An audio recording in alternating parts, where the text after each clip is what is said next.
سلام بچه‌ها، حالتون چطوره؟ خیلی خوش اومدید به اسمارتینکس. منم که میشناسین حتما هانیه‌ام. این ویدیو قراره ویدیو خیلی مفیدی براتون باشه، چون اگر که پلیلیست رو دارین دنبال میکنین حتما براتون مفیده، چون ادامه کار رو با هم پیش میگیریم و میریم.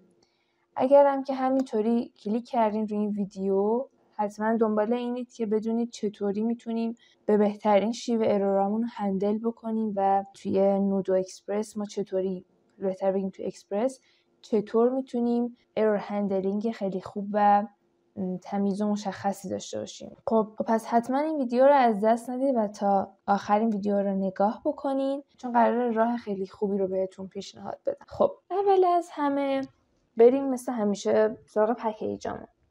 خب تا ویدیوی آخر اومدیم کنترلرمون یا اتنتیکیشنمون رو انجام دادیم. این تموم، میذاریمش کنار. واسه این که بتونیم توی اکسپرس ارورامون هندل بکنیم به 2 تا پکیج نیاز داریم. یکی اکسپرس async errors که این dev dependency تایپ اسکریپت نداره و فقط میزنید npm install express async error که اینجا هم براتون توی npm آوردمش، اینم کامندش هست و حالا نحوه کاربرش توی داکش نوشته شده. یه دونه دیگه هم پکیج میخوایم به اسم http status codes که واسه اینه که واضح تر ما بتونیم استاتوس کدامون رو بنویسیم. مثلا حالا جلوتر میبینید که واسه بد ریکوست کافی بنویسیم بد ریکوست و نمیخواد حتما کدش رو بنویسیم.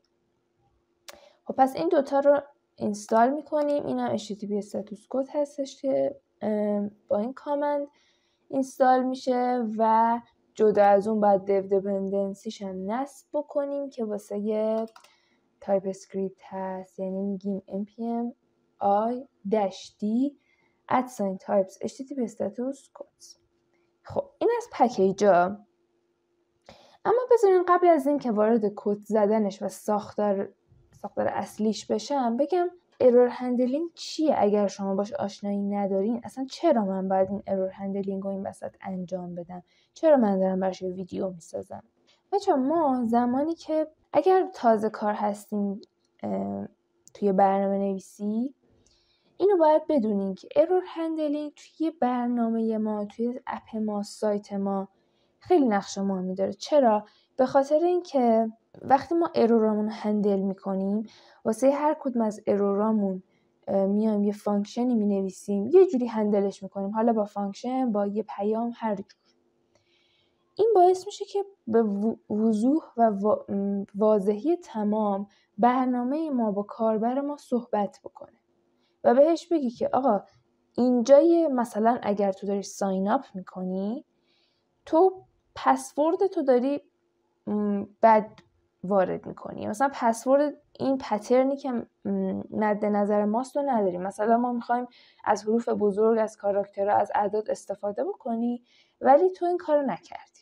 یعنی حتی نه اینکه پسورد تو خالیه، یا مثلا یوزرنیم تو تکراریه، یا مثلا این میخوایم به وضوح به کاربر بگه که چه اروری خورده و باهاش صحبت کنه. اینطوری کاربر ما خیلی بهتر متوجه میشه که مشکل چیه اگر که فرایند و درخواستی که داره درست انجام نشده.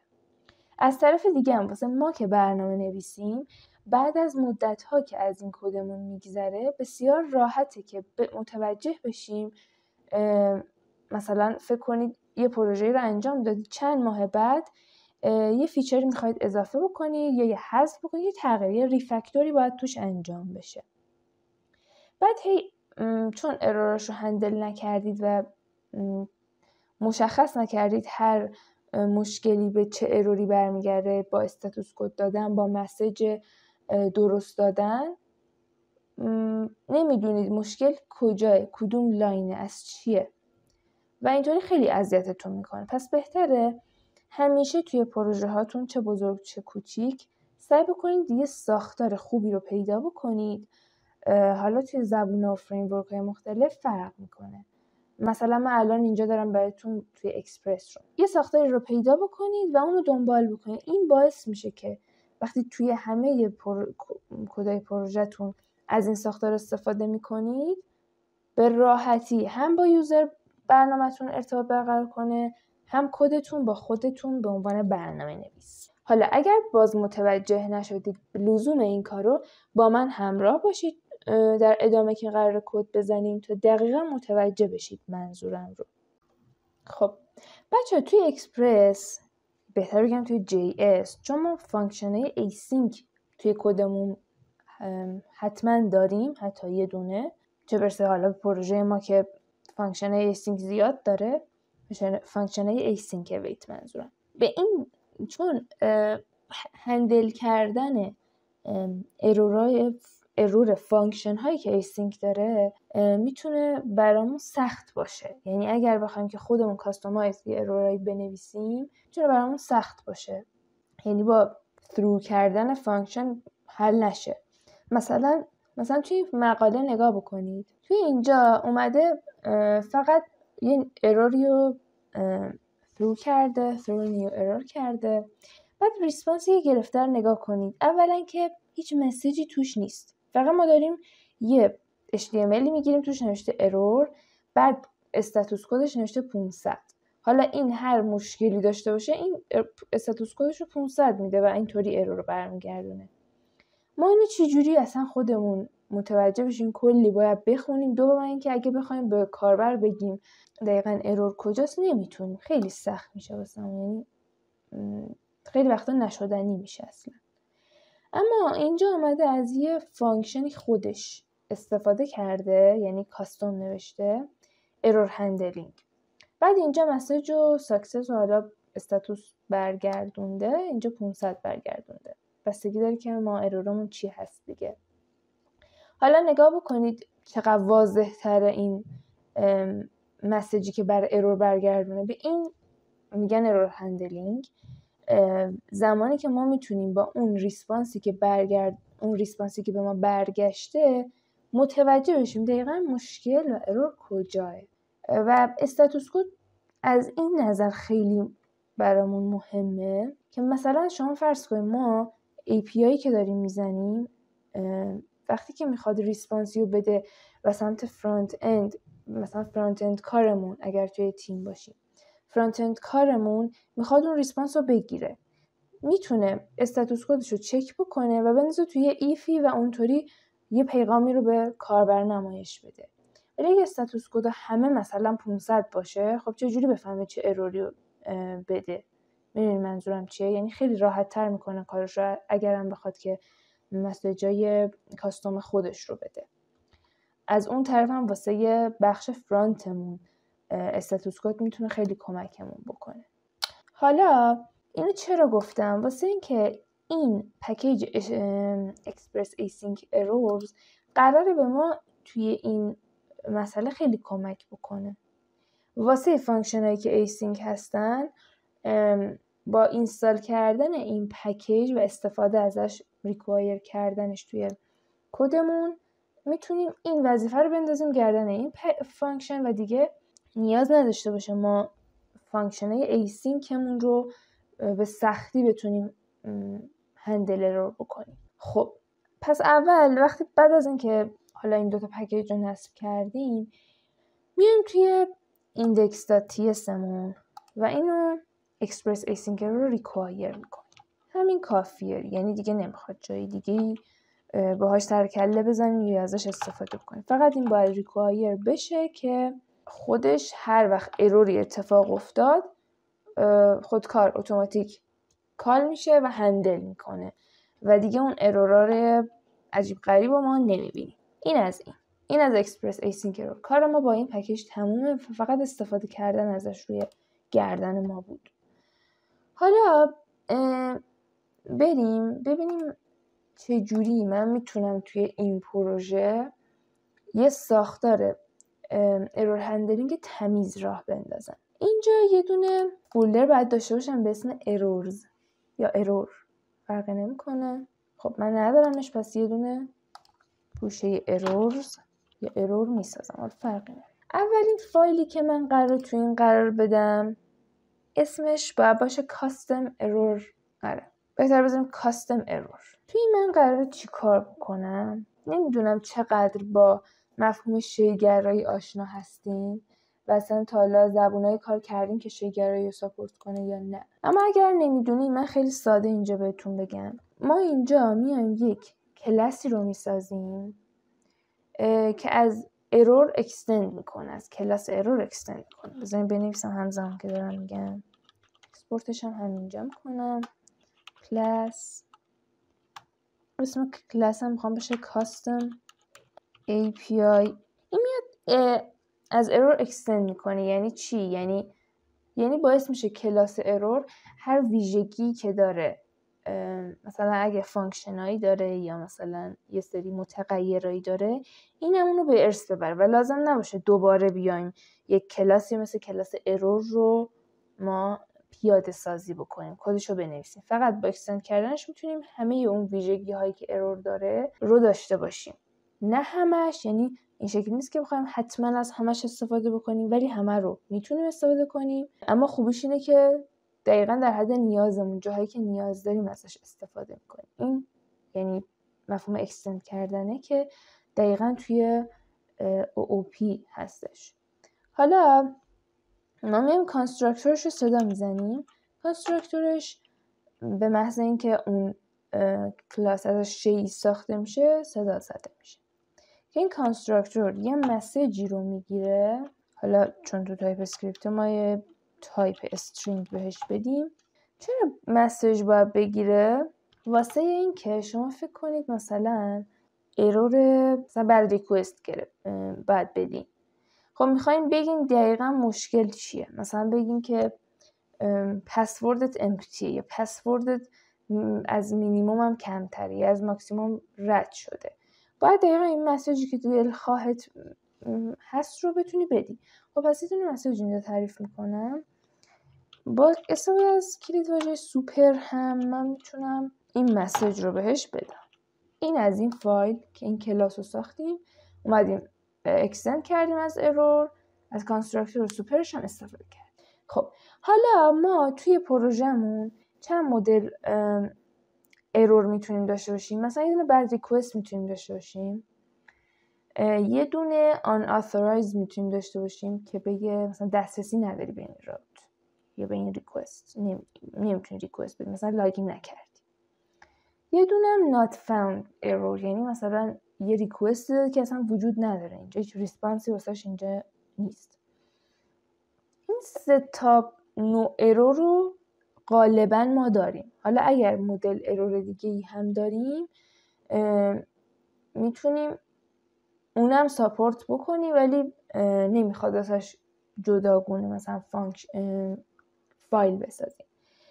من میخوام بیام اول مثلا بعد ریکوست رو هندل بکنم، میام واسش یه فایل میسازم. اینطوری میفهمم که اگر که مثلا ارورم برمیگرده به ارور بعد ریکوست، میام مستقیم توی این فایل و ریفکتورش رو انجام میدم و کدش رو درست میکنم. متوجه منظورم میشین؟ یعنی نمیام همه این ارورا رو هندلش رو توی یه فایل بزنم. میتونم این کار بکنم اما این خیلی تمیزتره.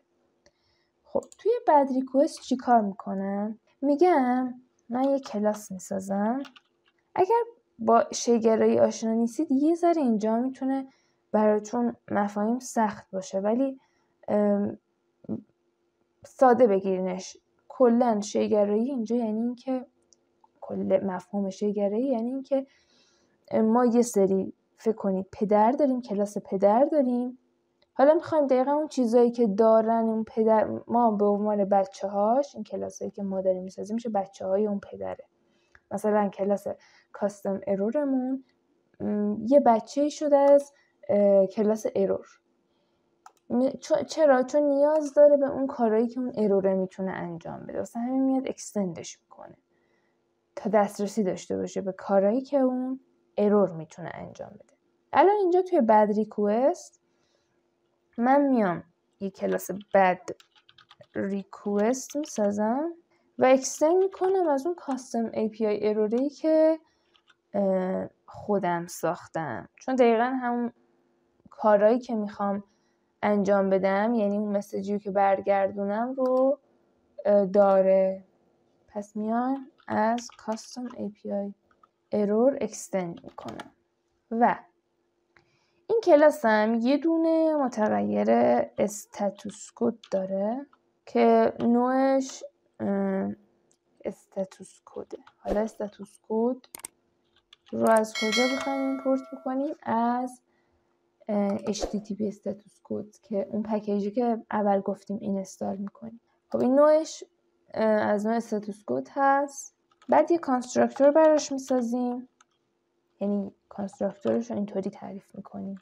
همه کلاس ها یه کانستراکتور داره که این کانستراکتور یه مسیجی رو میگیره. خب حالا زمانی که من بعد ریکوست رو کال بکنم این کانستراکتور کال میشه خودکار. پس باید به این کانستراکتور توی کانستراکتور چیزی رو برگردونم که توی کد مثلا کنترلرم میخوام. مثلا پسورد امتیه، بعد من حالا بعد ریکوست رو میخوام صدا بزنم. چی میخوام برگردونم؟ یه مسیج و یه استاتوس کد. مسیجی که خودم بتونم بهش پاس بدم، واسه همین اینجا مسیج به عنوان پارامتر پاس دادم بهش.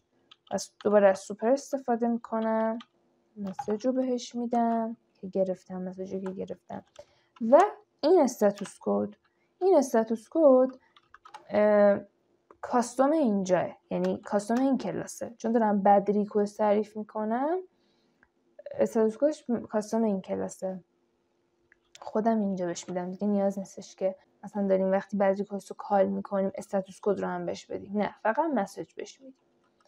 از استاتوس کد بعد ریکوست رو صدا میزنم، استفاده میکنم، یه اکسپورت هم بکنم از اونجا که همیشه یادم میره. خب حالا قبل از اینکه برم سراغ ارور بعدی، توی داک خود HTTP استاتوس کد میتونید انواع کدها و کانستنت هاش و ریزن هاش رو نگاه بکنید. مثلا الان ما بعد ریکوستی که میخوایم، بعد ریکوست کدش 400 این کانستنتشه و اینم اون علته، اون عبارت علتیه. مثلا میگه بعد ریکوست دادیم، میتونید اینجا پیدا بکنید دیگه. مثلا چون unauthorized میخوام، unauthorized 401 میشه، یعنی ریسپانسی که برمیگردیم 401 قراره باشه. یکی هم not found که 404 میده. با این خیلی آشنا هستیم توی مثلا سایت های یه URL یا اگر ما اشتباه بزنیم توی سایتی و اون راوت اصلا تعریف نشده باشه اینو میده بهمون. خب پس از اینجا میتونین استاتوس کد رو نگاه بکنین اگر آشنایی ندارین. این شد ساختار کلی یه ارور من. یعنی من 2 تا ارور دیگه هم که همون not found و unauthorized باشم همینطوری دقیقا میخوام بچینم بیام جلو. یه مسیج میگیره، استاتوس کدش رو بهش میدم و برمیگردونم. اینطوری جوابی که واسه یه ریکوست بد دادم خیلی واضحه، هم استاتوس کد داره هم مسیج داره. خب ارور بعدیم چیه؟ not found رو بزنیم. دوباره میام کلاس not found که extend میکنه چیو؟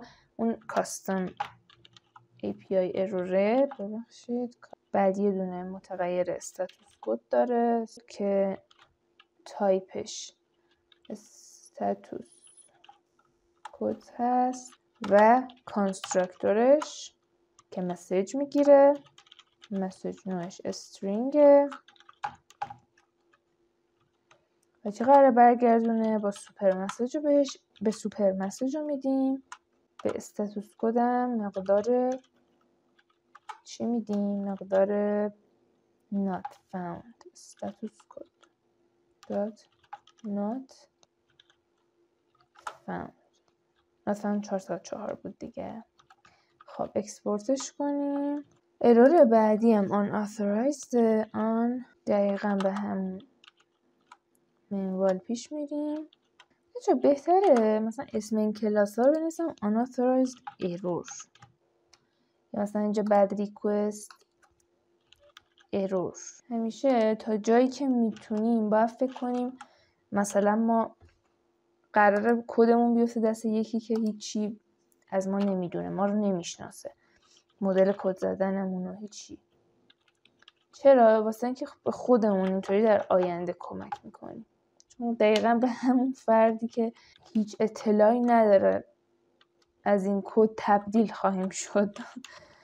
شاید براتون باورش سخت باشه اگر تا حالا اتفاق نیفتاده، یعنی تا حالا مدت زیادی نگذشته از کدی که زدیم، ولی این واقعیه. خب حالا ما 3 تا کلاس داریم: bad request, not found و unauthorized. یه دونه هم کلاس کاستمر رو داریم که همه این 3 تا از این اکستند کرده بودن. به یه فایل دیگه نیاز داریم که بشه مبدأ کال کردن هر کدوم از اینا. چطوری؟ مثلا اسمشو بذاریم index.ts. توی index.ts ما فقط قرار این کار رو بکنیم: همه این کلاس ها رو، این 4 تا کلاس رو بیایم اینجا ریکوایر بکنیم و بعد اکسپورتشون بکنیم. چرا؟ چون توی کنترلرمون به راحتی میتونیم فقط ایمپورت بکنیم از این کلاس. نگاه بکنید الان متوجه میشید.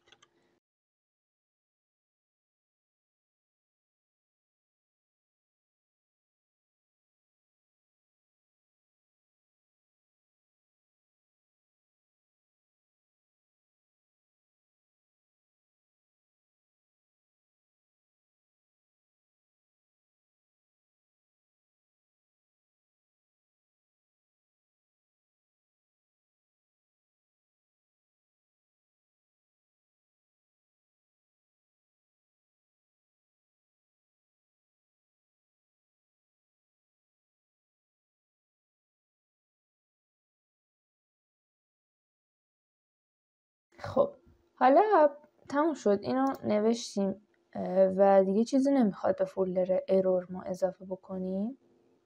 بیاین ازش استفاده بکنیم تا دقیقاً کار باهاش هم یاد بگیریم. توی کنترلر ما یه دونه کنترلر تا الان نوشتیم، اونم آث کنترلر هست، درسته؟ بعدن 2 تا کنترلر دیگه داریم و یه دونه هم حتی میدلور داریم. ما توی این کنترلرمون اگه یادتون باشه توی ویدیویی که من داشتم میزدم کداشو میگفتم فعلا ارور رو همطوری برمیگردونیم. مثلا کجا بود؟ مثلا اینجا که نیم یا پسورد اگه خالی بود، ما اینجا یه دونه ریسپانس اینطوری برمیگردوندیم.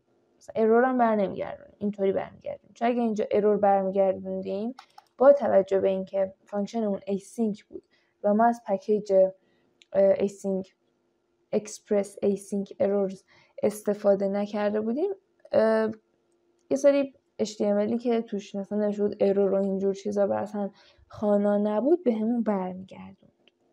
حالا اما قراره دیگه اینطوری ارورامون رو برنگردونیم. چجوری قراره برگردونیم؟ با توجه به این ساختاری که واسه ارورمون نوشتیم این شکلی میریم هندلش میکنیم. الان مثلا این که نیم یا پسورد خالی باشه، به نظرتون چه اروری میتونه باشه؟ بد ریکوست که 400 میتونه باشه. حالا چجوری میام از این بد ریکوستی که اینجا تهیهش کردم، کدشو زدم، استفاده میکنم؟ انگار یه پکیج آماده است، یه کد آماده است که من فقط هر بار دیدم مثلا بد ریکوست میخوام فقط کالش میکنم. اینطوری میگم نیو، چون کلاس تعریفش کردم دارم اینجا ازش شی میسازم، میگم نیو بد ریکوست ارور، یه دونه شی ازش اینجا میسازم. و اگر یادتون باشه من توی کانستراکتورش یه دونه چی گرفتم؟ مسیج گرفتم. پس حالا بهش مسیجی که میخوام نشون بده رو پاس میدم. استاتوس کدش هم که خودش مثلا قرار میده و اون همونو برمیگردونه. دیگه کد من از این پایینتر نمیره و ارورم قشنگ تمیز برمیگردونه. مثلا من اینجا میخوام چی بهش بگم؟ همون که قبلا گفتم please provide. میبینین چقدر قشنگ تر شد، چقدر حرفه‌ای تر شد کدمون.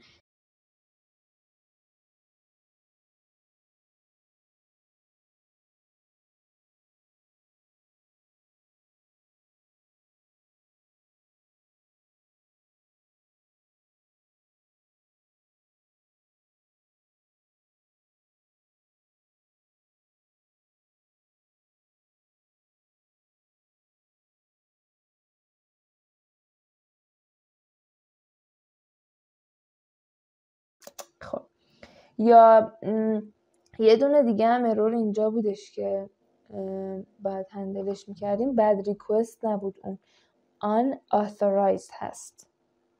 تو اینجا که میگیم اگر توی لاگین اگر یوزری با این مثلا یوزر نیم نبود، اینجا اینطوری برگردون ارور رو. من این مسیج رو اینجا بردارم که دیگه فقط پیستش کنم. اینجا اگر یوزری با این اسم پیدا نکردی، اصلا وجود نداشت، یعنی لاگین نکرده. پس بیا اینطوری بهش ارور رو برگردون. بگو یه دونه شی بساز از ببخشید ریترن نه through. اینجا هم اشتباه کردم، ریترن نیست، اینجا through میکنیم، ارور رو ما through میکنیم. اینجا through new.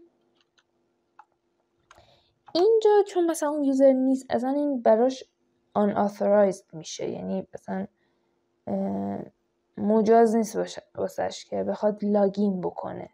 نه اینکه مثلا فقط فیلدش مشکل داشته باشه، اینجا مجاز نیست اصلا بیاد لاگین بکنه و بر ساین اپ بکنه. پس میایم از unauthorized استفاده میکنیم. دوباره اینجا بهش چی پاس میدیم؟ همون مسیجی رو که میخوایم به عنوان پارامتر بکنیم، اونم وقتی که پسوردمون کارکت نیست. خب ببینم توی ساین اپ هم جایی هستش که ما اینو نیاز داشته باشیم. آره مثلا اینجا همونو میخواد اگر یک کدوم از اینا نباشه. خب حالا یه خروجی با هم ازش ببینیم. سرورمون رو روشن میکنیم، میریم تو استاندارد کلاینت یا پستمنمون که ریکوست بدیم. مثلا من به لاگین میدم اینو، ببینین دیگه چجوری داره به من برمیگردونه. invalid password با چه استاتوس کد 401 و ایرورمو دقیقاً داره چیزی که بهش دادم برمیگردونه. حالا من میگم بازم این اروری که داری به من برمیگردونه خوانا نیست، قشنگ نیست، این داره HTML برمیگردونه. من میخوام بهم جیسون بده، آبی آبجکت جیسون بده درست حسابی، همونطوری که من دارم ریکوستم بهش آبجکت جیسون میدم، میخوام ریسپانس هم همین بگیرم. میتونم بیام یه کار دیگه هم بکنم، یعنی یه کار اضافی ترم انجام بدم. بیام توی index.ts که فایل ابتداییمون هست، یعنی ریکوست وارد این میشن، یه فانکشن اینجا تعریف بکنیم، یه فانکشن کوچولو به این شکل بگیم مثلا من اسمشو باشم ارور هندلینگ. یه فانکشن ارور هندلینگ اینجا تعریف کنیم، یه ارور میگیره، یه ریکوست میگیره، یه ریسپانس و یه نکست. بعد حالا اینا تایپاشون رو مثلا ارور رو اینی دادم، ریکوست ریسپانس اینطوری. بعد اینجا بهش این فرم میدیم، انگار داریم بهش قالب تعیین کنیم. میگیم که ریکوست رو بردار با استاتوسش و این استاتوس کدی که داده رو بذار، حالا بهش جیسون هم بده به این شکل که مسیجی که بهش برمیگردونی این باشه و ساکسسش هم حالا مثلا میتونی اینجا ساکسسش هم تعریف بکنی هر جوری دلت میخواد، ولی خب چون اروره ساکسسی وجود نداره پس فالس. یا حتی اگه آیتمای دیگه هم خواستی میتونی به اینجا اضافه بکنیم به راحتی. حالا وقتی اینو تعریف کردیم بعدم میایم ازش یوز میکنیم این شکلی که بگیم app.use error handling و از این به بعد دیگه یه دور روشن خاموش بکنم سرور رو. و حالا وقتی من بیام اینجا مثلا پسوردم و اشتباه بزنم، اروری که بهم برمیگردونه بله آبجکت قشنگ جیسون مسیج داره، ساکسس داره. یا مثلا اگر که بیام این پسورد رو ندم، میگه please provide username and password، یا حالا username رو ندم. بعد دیگه چه ارورایی اینجا نوشته بودیم؟ یکی توی لاگین بود، این دوتا بود. مثلا اگر یوزرنیمی که میدم اشتباه باشه، دوباره همون مدلی با 401 بهم برمیگردونه. حالا بعداً که داریم ادامه میدیم بک‌اندمون رو کامل کنیم، مثلا کنترلر میزنیم، میدلور میزنیم، تو همه اینا دیگه فقط میایم این ارورایی که میخوایم رو به راحتی کال میکنیم و همه چیز تمیز برمیگرده. و یه چیز دیگه این که من یه کاستم اروری هم اینجا تعریف کردم و اینو اکسپورت کردم. این واسه چیه؟ اگر که مثلا حالا من ممکن اصلا توی پروژم 10 نوع چه میدونم 10 نوع ارور داشته باشم که اکثرا اتفاق میفته. میتونم با کاستم ارور خودم مثلا اینجا استاتوس کدم اضافه بکنم و مسیج و استاتوس کد رو هم با صدا زدن کاستم API ارور یه ارور جدید بسازم بدون اینکه براش کلاسی تعریف کرده باشم. این اتفاق هم میتونه بیفته، ولی بهترین و تمیزترین نوع هندل کردن ارور توی اکسپرس هست، به صورتی که هم امنه، هم اگر چند سال بعد برگشتید به کدتون کاملا همه چیزو درک میکنید و یوزر هم هیچ مشکلی نخواهد داشت. اگر شما راه بهتری یا سراغ دارین یا انجام دادین و اگر سوالی دارین حتما به هم توی کامنت ها بگید، سوالتون رو بپرسید یا راه بهترتون رو به هم بگین. خیلی خوشحال میشم و مثل همیشه ممنونم که ما رو نگاه میکنید. حتما ما رو ساپورت بکنید. خیلی دوستتون دارم. دیگه مطلبی باقی نمونده. پس تا ویدیو بعد، خدا نگهدار.